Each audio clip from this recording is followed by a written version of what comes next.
Hey guys, if this is your first time here, consider subscribing. On today's video, we're going to talk about vintage air on a 69 Chevrolet C10. This is for the 67 to 72 C10 kit that they have.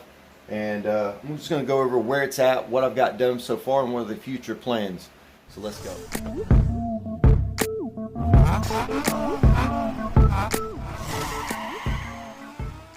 Hey guys, just another quick video. I want to go a little more detail about the vintage air system. I started putting it in last night and got pretty far on it.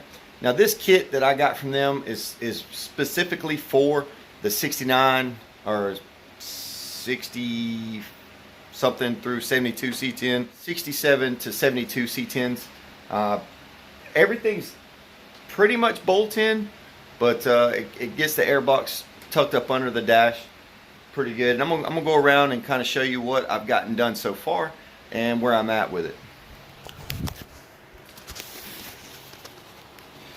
So the system came with all the brackets and the details for everything that you see here. Obviously it didn't come with that, but it does come with a back bracket that holds the top of the condenser. All these lines here are pre-bent lines, and they're quality. I'm usually scared of pre-bent lines because they don't fit well, or I have to go in and start tweaking and bending them to get them right. But these lines, the way they package their stuff, everything showed up absolutely perfect, and they all bolted right in, and I was extremely pleased with this. It even comes with the grommets and everything you need to run through this radiator support. Now this is a aftermarket radiator support. This is not the original C10 radiator support. If you have the original one, you will have to drill and cut that hole there. But because this is an aftermarket one, it already came with that put in there. And this radiator support also came from LMC truck. All the brackets you need to secure your lines, nice and secured. It comes with this plate here. It also has the fresh air vent piece here. It comes with this plate. It's already pre-drilled. There are some holes you're going to have to drill around this to get these bolts to go where they need to, but it's very easy. This one lines up perfect with your factory hole, and I think that one lined up perfect with a factory hole. So once you lock those two down, use this plate as a template to get your others where they need to be. Let's go inside and look at the air box and how it mounts up. Alright, there's my glove box sitting there. Move that out the way. Alright. So, as you can see, it does hang a little low, but as far as getting in the way of your feet or whatever, I'll sit in here. I mean, you can see how much room I got. I mean, you have to actually try to hit it if you're getting in and out of this thing. So, it's a nice compact kit. It comes with your defrost. It comes with your this is for your defrost tubes, and they go right up there, which the kit comes with those, and then your 3 vents here, which would be your center, left, and right.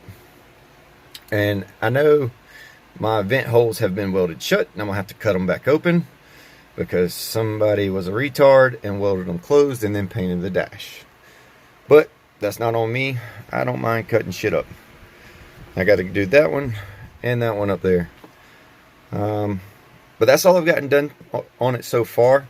One note, the factory AC switch that you have is going to reuse that factory AC switch, and it just comes with a cable that has a little rheostat on it that controls these servos here, these motors here. So when you buy this kit, it does not come with that controller. You're gonna have to buy that separate if you don't have your old one. And I mean, that kind of sucks. I didn't know that when I ordered the kit. I thought it came with that piece, but it doesn't.